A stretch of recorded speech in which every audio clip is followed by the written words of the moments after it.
very much.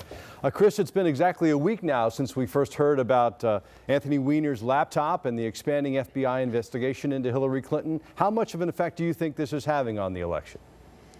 Well, it hasn't had as dramatic effect as some of the people in the Clinton campaign feared, but it certainly has cut into her lead. And when you've got two candidates with such high negatives, I think what you've generally seen in the closing weeks of this campaign is whoever is the focus tends to go down, tends to get hurt. For a long time, that was Donald Trump with the Access Hollywood tape and then all the women who came forward.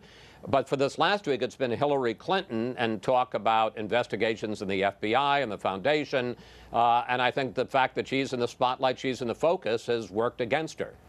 Now, this race is all about the Electoral College, of course. So on Tuesday night, which of the handful of swing states are you going to be looking at?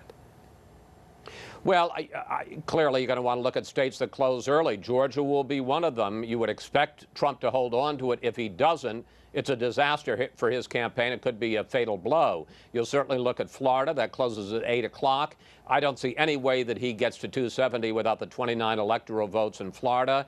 North Carolina closes at 7:30, 15 electoral votes there.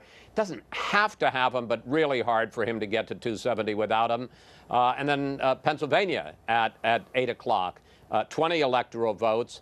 And again, he doesn't have to have it, but if he's going to have to win some traditionally blue state, some state that you would put in the Clinton column if he's going to have a chance to get over 270, and Pennsylvania is the one where he has spent the most time and money. Chris, in my conversations with voters, both in person and on social media, what I'm hearing is a lot of distrust, not only of the media, but of the polls in particular. How accurate do you think the polling is? Well, we'll find out, won't we? Right, exactly. Yeah. Generally speaking, it's pretty accurate. You look at the averages in 2012, I think 49 of the 50 states they had within the margin of error in terms of their accuracy.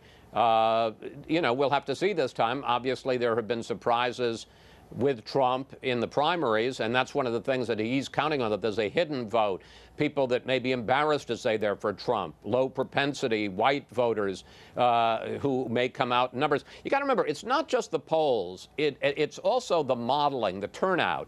Back in 2012, I remember, Russ, that the Republicans thought that they were going to win because they had a certain model of how many people were going to come out of various groups, particularly African Americans. They didn't think that Obama was going to be able to replicate the turnout from 2008. He did, and that really shocked them. The Clinton campaign in Brooklyn has a model for how they think this campaign's going to go. If you see fewer African Americans, fewer young people because they're turned off, and more blue-collar whites who aren't college educated, then it may be that the polls were accurate, but the modeling as to who was actually going to vote turns out to be wrong. Yeah. Now, the vote is already happening and will happen on Tuesday in thousands upon thousands of local precincts around the country. What do you make of the suggestion by some, Donald Trump in particular, that the outcome might be rigged in some places? I think it's almost impossible for it to happen.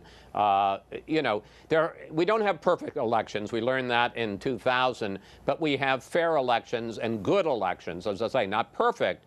And the idea that they could be hacked by an outside force and that you could have vote rigging, it's so decentralized in a funny way. You would think that would work against it, but it makes it hard to rig an election across the country when every district, I mean, a lot of these places, even though they may have electronic voting machines, I know they did in the District of Columbia, they're not all fed by computer. They have to call them in or get them in by carrier pigeon or something. So I think the chances of that happening are very slim. I think my guess is and my hope is that there'll be a clear winner and a clear loser, and whoever it is, I hope for the good of the country, the clear loser will gracefully and graciously concede, and we can get on with the business of the country. Yeah, from your lips to God's ears, some clarity would certainly be nice. So this is the last shot before Tuesday. What do you have coming up this weekend on Fox News Sunday? Well, we're here in New York, and we're going to be broadcasting from our super-duper new election studio. I got to tell you, I saw it yesterday. Fox News has brought out all the bells and whistles.